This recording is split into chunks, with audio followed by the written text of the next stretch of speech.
2-3 दिवस झालेत मुलांच्या किलबिलाटांनी शाळा गजबजून गेल्या.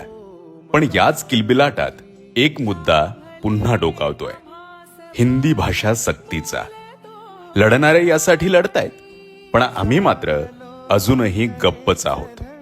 राजकारण जरा बाजूला ठेवा आणि हिंदीची खरंच गरज आहे का?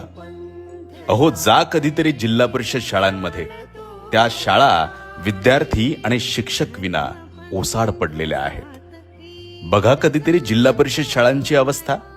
कुठे छप्पर गळतंय तर कुठे विद्यार्थ्यांना शौचालयाची सोय सुद्धा नाही. शाळांना मैदानं नाहीयेत. बालवय खेळण्या बागडण्याचा आहे ना, मग आम्ही ह्या कसल्या गोष्टी करतोय? मायबाप, सरकार आणि पालक हो, जरा विचार करा. आमुच्या मना मनात दंगते मराठी.